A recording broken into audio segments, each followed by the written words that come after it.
Now, um, I'll be jumping around, but I have this burning question that I think you're in a very unique position to answer. All right. College kids can't wait to leave school to go into the pros. There's no real rule that you have to be 21 or that you have to finish 4 years. You have to be 19. I'm just saying that, but in other words, at age 19, when you're Yeah. still a very young man, you give up your education, you give up the college experience, and so forth and so on. And upon reflection, I know that you're going to say that some people, for financial reasons, need to. But, Sure. but what do you think is really the right way for the NCAA or the NBA to handle this? Well, I've been on both sides, obviously. I left school at the age of 20, 21, my junior season. It wasn't a financial decision. It was more or less a business decision, an opportunity for me to play professional basketball. I was, so close to graduation, so education still was a part of everything that I do or did at the time. My feelings about, a kid being able to go to the pros, and I've seen both sides, is that you should allow a kid, if he feels like from a financial standpoint, that he wants to go and work and earn a living. I think there's a certain way that you can go about between the NCAA as well as the NBA and all parties involved, that you can systematically build a way to where that kid now at the age of 18 or 19, if they want to go and play professional sports, they should be allowed to. Kind of like baseball. Baseball I think has a very good plan, where if you come out and you get drafted at 18, you start in the minor league system and you work your way up to where your skills determine if you are qualified to play on a certain level. Along with that becomes a compensated aspect of what, you're going to be compensated based on your skill set at that particular time, which I think is very correct. So I think from a basketball standpoint, and if you're 18 and you choose not to go to the pros and you go to college, I think you should be obligated to stay in college for a length of time to where you can educate yourself, you focus on education, you focus on your maturity, you focus on your development of your bodies and your mind, and then be allowed to come into the NBA, not the CBA. So I think to me that is a perfect model to where everybody gets exactly what they deserve or what they need. All right. So what's in this young man's head? Is it about getting the best deal he can, or is it playing in the city that he wants to? And there is his hometown, or is the city not an issue? It's what are the criteria upon which they hope they get drafted by a certain team? Well, I mean, I think that's a little bit hard to determine because you in a professional league of multiple teams. When I say a league, you want to be able to have competitive balance within the league. And if a player or an individual can choose based on the city to go to whatever respective team that he wants, you may have, you're going to have some discrepancy in terms of the talent pool and the competitive nature of it. So if everybody wants to go to Chicago, you only can have 12 jobs in Chicago. Chicago going to get all the best players. What about Dallas? What about Washington? What about these other cities? Detroit, Indiana, where they may not be metropolis of cities, but they still have passion for the game of basketball. And you're starting to see a little bit of it now to where all the stars are starting to gang up and go on one team. I think it's going to hurt the overall aspect of the league from a competitive standpoint.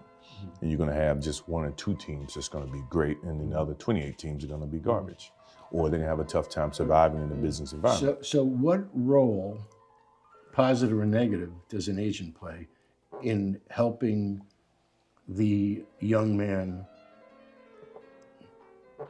make the best decisions? Well, I'll give you a good example, because and I ask you that because you're not only a No, player, because but you're an owner. I was on the same side. Yeah. I was on the other side, and now I'm on this side. And I think what the agent's responsibilities is to educate the individuals, educate the kids to be able to make sound decisions from where they sit or what they think they want. A lot of times you have the agents making decisions based on what they want as opposed to what the players want. And sometimes it's not even in the best interest of the players. It may be in the best interest of the agents. That's, I think if you can regulate that, which is very tough, if you can moderate that to where that player or that athlete's going to be educated about his positions, that he can make sound decisions that's going to be best suited for him and his family, that's the correct agenda.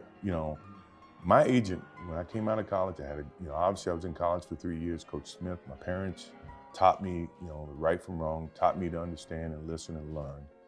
And then I got with an agent that basically educated me about the positions that I was in, how to, to manage my own, my personalities, the business aspect, how that translates into, in the business world, things of that nature, to a point now, I can do a lot of those things on my own. It's an education.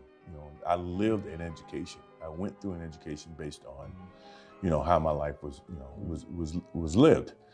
I think that can be very helpful for the kids today, but because the agent is not that motivated or not, that's not their energy, they're not teaching the kids, and the kids then, by the time they're not useful to the agent, now have nothing, no decision-making knowledge.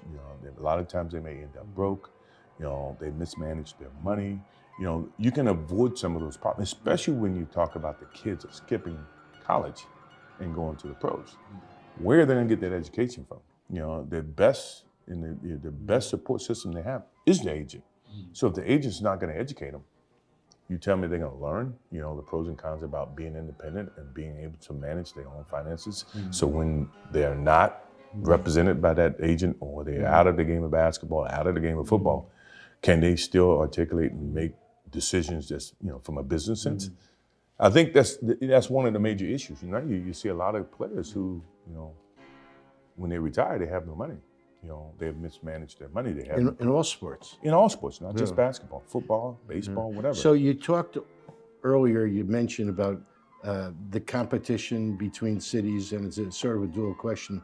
You can go wherever you want with it, but you now are the owner of Charlotte. Right. I assume you're at a competitive disadvantage in a lot of ways. And also the audiences who watch basketball are declining over the years. I think it peaked when you were playing. Right. Some people say there are just too many teams and the talent pool is diluted, and the economics really favor the bigger cities in a large way. I'm sure you didn't buy the Charlotte team to be an also ran. You want to win the big prize. Sure. Do you have a shot?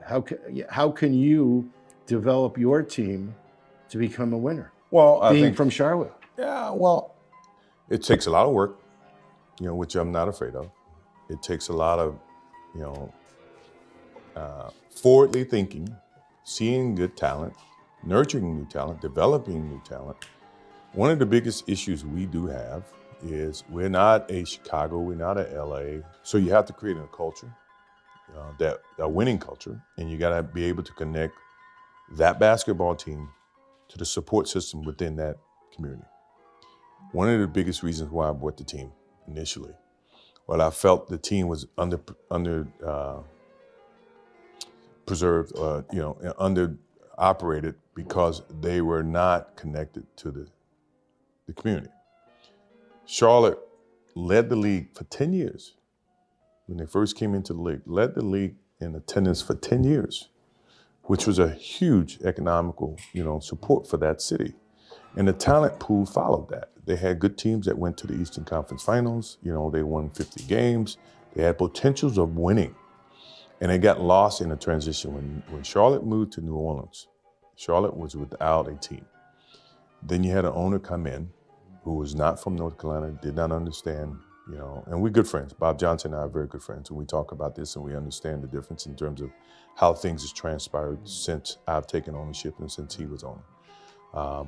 That disconnected itself from the community, angered the community to where they would not support. The talent pool was not quite the same. It took a transition in terms of the kids were getting younger and younger in drafts. And what that entailed was you didn't have the same talent that when we played, the talent pool was much broader because the kids were in college much longer. And coaches could develop them, their skill set could develop, blah, blah, blah. So as the rules and the more players started to forego college and go to the NBA, what eroded was the talent pool as well and the education of basketball. One of the advantages you have is that in the 300-mile radius, you have so many colleges that have great teams. Oh, great.